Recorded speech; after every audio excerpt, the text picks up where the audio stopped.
Welcome to Excel 2016 Module 11, Part 5. In this segment, we're going to be creating a data model. So we will be querying a Microsoft Access database and a CSV file to create a data model that we can use for further analysis. We will later use it to create pivot tables. So we're going to start by opening up a file that you downloaded from your Q drive at the beginning of the semester. We want to open the product workbook that is in the Module 11 module folder. With that workbook open, we want to go and save it as a file called Product Report. We're going to choose File, Save As, and we're going to browse and give it a new name of Product Report. Next, I would like you to go to the Products Sold by Store worksheet, and we're going to begin creating our data model. So you're going to begin this on the Data tab. Looking for the Get and Transform group, you need to locate the button that says New Query. This time we're going to be using our Microsoft Access database. So we're going to say from a database and then from a Microsoft Access database. You're going to select the World Rhythm database, which you should have downloaded from your Q drive, and we're going to choose Import.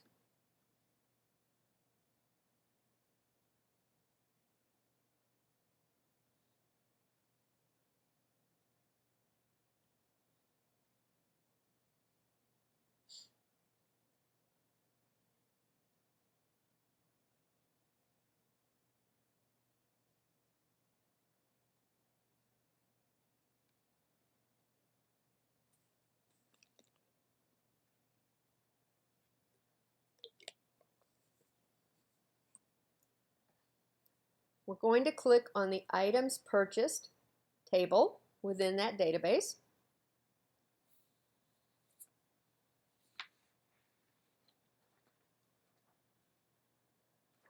And then we're going to choose this Load To button. So you're going to choose the arrow next to Load, and we're going to choose Load To. This time, instead of loading to a table within Excel, we are only going to create a connection between the two files. So we're going to say only create the connection, but we do want to add it to a data model. So you're going to check the box next to the data model. And then you're going to click Load.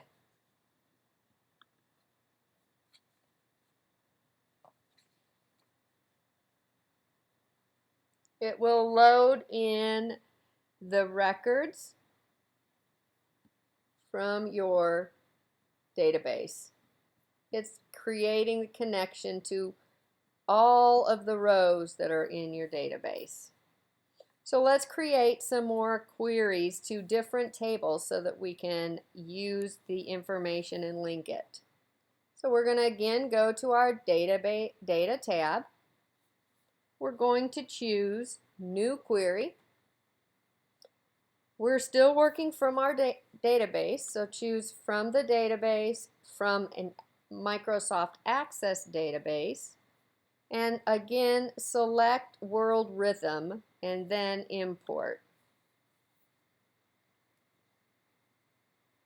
This time we're going to be working with the Products table, but we do not want to import all of the fields that are available in this product table. So we're going to click on the Edit button to allow us into our editor.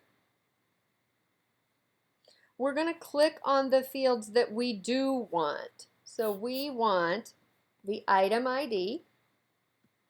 Hold down the Control key and click on the category.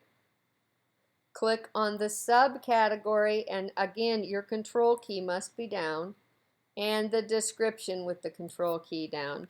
Now you can release your Control key because those are the 4 fields we want. And on our Home tab, we're going to come over to the Manage Columns group and select the drop down. We're going to remove all other columns, remove other columns, so that it'll keep those 4 that we had highlighted. Next, in the Close and Load group, I'm going to choose the drop down arrow and choose Close and Load to. I still want to only create the connection, and I also want to add the data to my data model, and then click Load.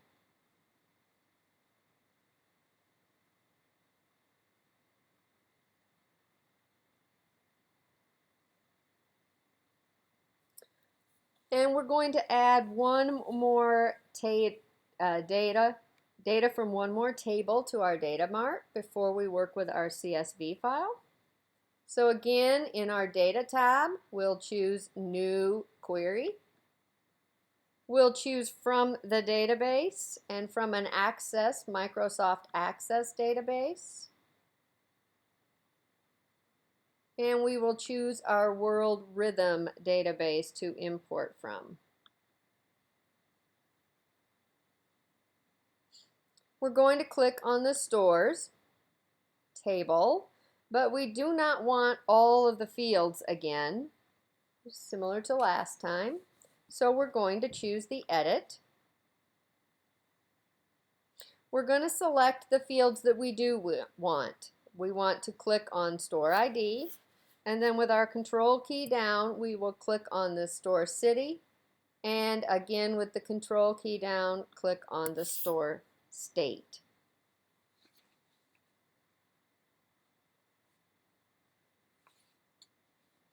We are going to remove all other columns. So we're going to come up to our Manage Columns group, choose the Remove drop-down arrow, and remove other columns. Again, that will keep only the ones that we have highlighted. Next, we're going to go to our Close and Load drop-down arrow. Choose to close and load to. And again, we want to create the connection and add it to our data model.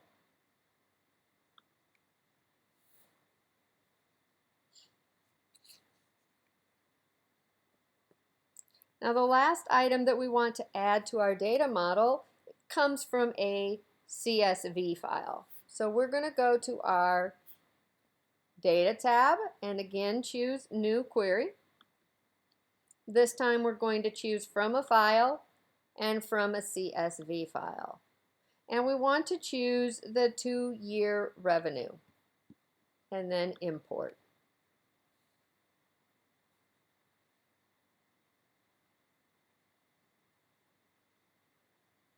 We want to click on the Edit so that we can make some changes to it.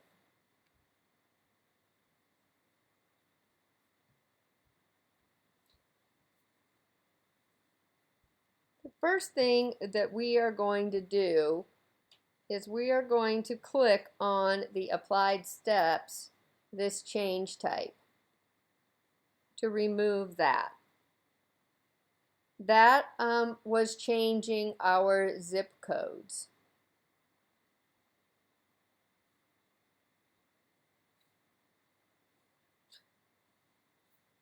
Next, we're going to go into the order ID.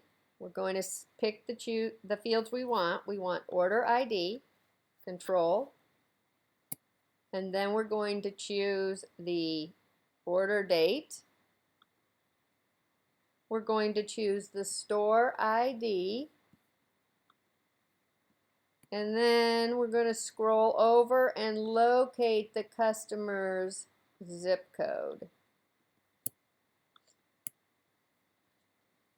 When we removed that step, what it did was it caused this to be a text field instead of a number field, so that we would not lose our leading zeros. Since those are the only fields we want, we're going to come up to the Manage Columns group. We're going to choose the drop-down arrow under Remove Columns, and we are going to choose to remove the other columns. It'll keep the 4 that we had selected.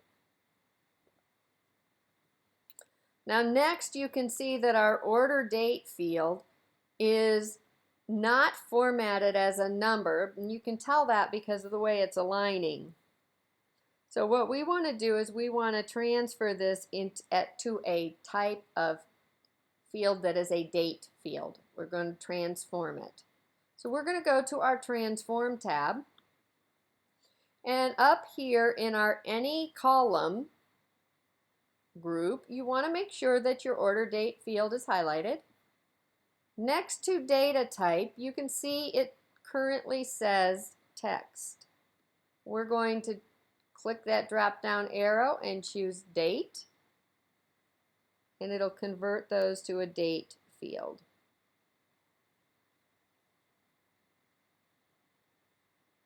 In the query settings, we're going to change the name of our query from 2-year revenue to customer orders.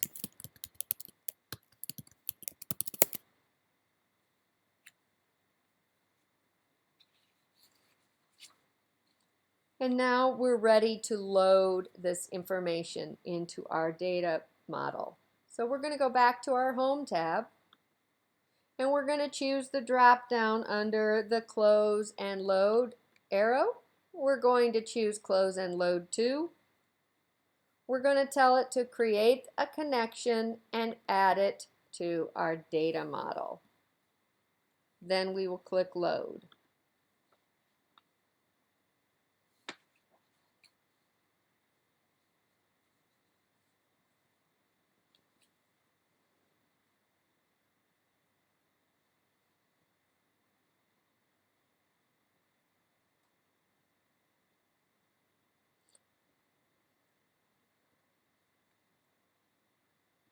If Power Pivot is not installed on your computer, what you need to do is go to your Data tab and choose Manage the Data Model.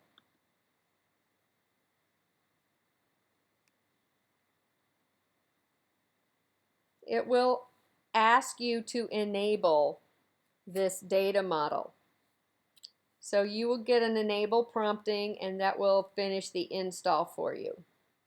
So if you get a prompt that asks you to enable the content, please click that. And now we can look at all of the data that is in our data model. So you can see the content in each of our queries by clicking on these bottom tabs.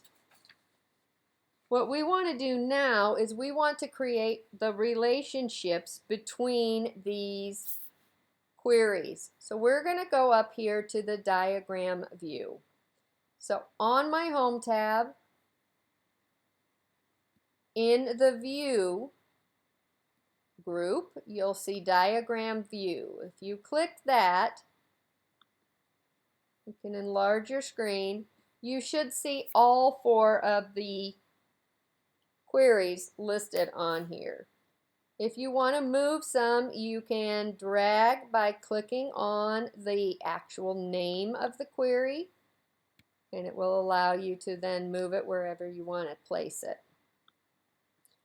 So what we're going to do now is we're going to find common fields and create a relationship. So you can see that we have a store ID in the store field, or store query, as well as in the customer order query. So I'm going to click on store ID in one of those queries, such as in the stores, and I'm going to drag that down, and point to store ID in the customer order query. When I release my mouse, it will create the relationship connecting those two. I also have order ID in the items purchased as well as in the customer orders. So again, I'm going to click on order ID in one query, which is the items purchased. I'm going to drag that down to order ID in the customer orders and release my mouse to create the relationship. And then finally, I have item ID in the items purchased as well as in the products.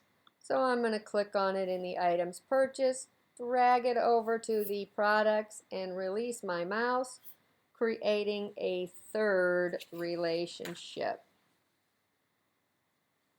Those relationships will be helpful when we go to create our pivot tables in the next two parts. So what we're going to do now is we're going to close our Power Pivot for Excel, enable the content, and we can say yes to make it trusted, and then save your workbook. In the next two segments, we will look at creating pivot tables using our data model. This concludes part 5.